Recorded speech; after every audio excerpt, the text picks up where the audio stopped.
This is the Southside School of Financial Freedom Watchlist and Market Report for the week ending July 25th, 2020. The market does three things every day: it goes up, it goes down, or it stays relatively the same. There are many possible reasons why the market goes up, down, or sideways: economic outlook, the price of oil, trade tariffs, interest rates, or even negative and or positive sentiment. That is the belief that things are not going to go well or that they are going to go well. Our question this week is, what is SPY? The answer will be provided later in the video. This week, the market was down. The Dow Jones Industrial Average decreased 0.76% for the week and was down 0.68% on Friday. The S&P 500 decreased 0.28% for the week and lost 0.62% on Friday. And the Nasdaq decreased 1.33% for the week and lost 0.94% on Friday. Each major index fell on Thursday and Friday. And the Nasdaq fell on Tuesday as well, primarily due to the fact that the big technology stocks, commonly called FANG, Facebook, Amazon, Netflix, and Google, all declined after running up huge this year. When these big technology stocks go down, they will bring down the whole index with it. Nasdaq is the technology index. Stocks traded on the Nasdaq are technology-oriented companies. On Thursday, the new unemployment numbers were reported. There were more than 1.4 million new claims versus 1.3 million or so expected. This week, the financial reports of several companies were determined to be less than stellar. And the U.S. closed a Chinese consulate in Houston, and China retaliated by closing a U.S. consulate in China. The closing of the consulates is seen as an indication of rising tensions between the two big economic giants. New unemployment claims versus expectations, company reported earnings, new clinical treatments, raising tensions between nations are news. And remember, news drives the market, good and bad. Day-to-day predictions on whether the market is going to go up or down is virtually impossible because predicting the news is impossible. However, the market is rigged to go up. It does not go up every day, but the market will generally go up over time. Stock prices move in a random fashion. That is, they go up and down, but with an upward drift. The market will continue to go up because the powers that be want the market to go up. And one of those powers is big corporations. People who run big corporations are mostly paid in corporate stock and stock options. The primary source of their wealth is the value of their stock. They will use their influence to make the market go up. The stock market, though, has almost no meaning to your average worker, especially service economy workers. Most waiters, retail clerks, and other service workers do not own stocks. Do you work in retail? Are you a retail worker? Do you own stocks? If not, why not? For those of us who do invest and or trade in the U.S. stock market, what should we do when the market goes down? Buy more, sell, or just hold on? Or should we start shorting the market? That is, trade so that we profit as the market goes down. I don't know which way the market is going to go, and I don't care. I trade the market as it is, not as it should be. There are many market purists who criticize Wall Street market manipulators and bemoan what's happening in this juiced up market. There are others who are warning of economic doom and a stock market collapse. The market will fall. In fact, it did take a little dip this week. Will it keep falling or will it recover? I simply try to take advantage of the market as it is. I take what the market gives me, whether it's going up or down. How do I do that? I apply the Southside trading strategy. Here are the stocks on one of my watch lists from the week ending July 25th, 2020. I trade week by week. Which stocks I trade changes every week. And this week, I've changed 2 stocks on the list. Do you know which 2? I have about 20 different watch lists for various purposes, but this is my trading watch list. I trade at least 3 of the stocks on this list every week.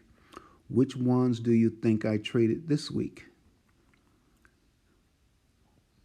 Remember mRNA from last week? It is in the 3rd column this week. Last Friday, it went up almost 16% in a single day and 51.49% in that week.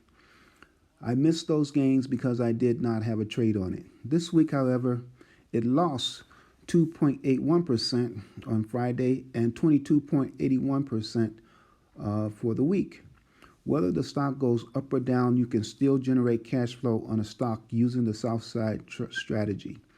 I generated more than $1,000 on mRNA this week.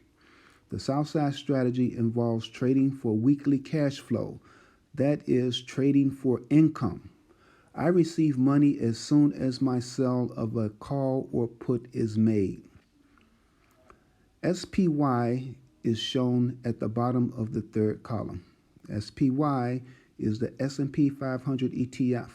This is the benchmark I compare my trading performance to. My objective is to beat the S&P 500 index while at the same time generating cash flow. Most professional money managers do not consistently outperform the S&P 500 index. They usually lose and lose badly to the index. Thus, most investors and traders should just invest in or trade a market index fund or ETF like SPY. What do? Do you beat the S&P 500 index ETF SPY? Which brings us to our question this week. What is SPY? SPY is a S&P 500 index ETF. The S&P 500 index ETF is a fund that is like a stock of the 500 biggest American corporations' stocks. Owning SPY is like owning a piece of the 500 biggest corporations in America. If you try to buy 1 share each of the 500 biggest corporations in America, you would have to spend tens of thousands of dollars. Think about it. 1 share of Amazon costs $3,008.91.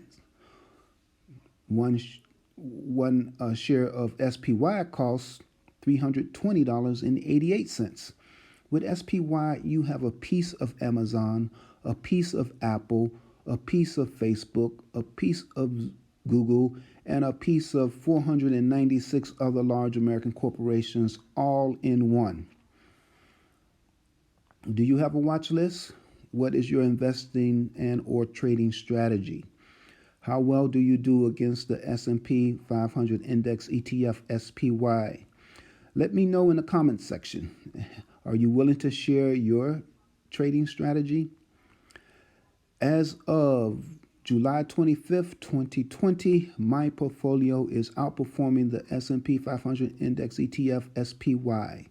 Year to date, my portfolio is up 11.21% versus 5.44% for SPY, a difference of 5.77%. I am beating the S&P 500 Index ETF SPY by 5.77%. This week, equities, including puts, calls, and ETFs, make up 63.48% of the portfolio. Cash is 36.52%. The cash flow generated for the week was 2.7% of the portfolio account value. However, The account value decreased by 1.14%. Meanwhile, the S&P 500 ETF SPY decreased by 0.26%. I sold option contracts on 7 different positions this week, 2 calls and 5 puts that range from $283.40 to $1,083.64. The Southside strategy was developed over time only after gaining foundational knowledge through experience and study. The Southside School of Financial Freedom promotes using the U.S. financial system to gain your financial freedom. In order to do that, you must read, save, and invest. RSI. Read, save, invest. I share my strategy for free because I want to motivate ADOS men to start thinking about the stock market and learn as much as they can about generating income from the U.S. financial system. There are as many trading strategies as there are traders, because when people use the same strategy, their results will differ. The results differ because of timing, application, and risk tolerance. The Southside trading strategy is a cash flow strategy. The objective is to generate income every week. It does not appreciate every week. That is, the value does not always go up, but it always produces cash flow. It always produces income. Think of it this way. Do you buy a house to flip it, or do you buy a house to rent it out? The Southside strategy is akin to buying a house to rent it out, to generate income. I want you to learn how to develop your own trading strategy and develop your own watch list. Is your strategy designed to flip or to rent? Please use the Southsides as an example of what to do or of what not to do.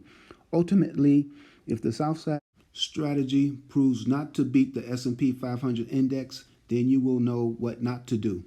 The Southside School of Financial Freedom is open to your questions and critique. Please comment below. If you want to learn how to use the U.S. stock market to become financially free, then visit the Southside School of Financial Freedom.com, where you can learn to increase your financial IQ. It is where I document in my commentary blog in more detail my efforts to remain financially free. Learn how to use your money to make money. When your money makes enough money to cover your monthly expenses every month, then you will be financially free. People who work for other people for money are wage slaves. People who operate a small business are workhorses. Trading and or investing frees you from being either. If you want a comprehensive understanding about business formations, companies and corporations, the stock market, the difference between investing and trading, learn about legendary stock market investors and traders, stock market theories, and a stock trading strategy that generates cash flow, then read the Southside School of Financial Freedom publication, Swimming in a Financial Ocean of Sharks and Whales, How a Small Fish Feeds, Makes Money Off Wall Street by Melvin C. Dunia, available on lulu.com and amazon.com. Please like, share, subscribe. ADOS.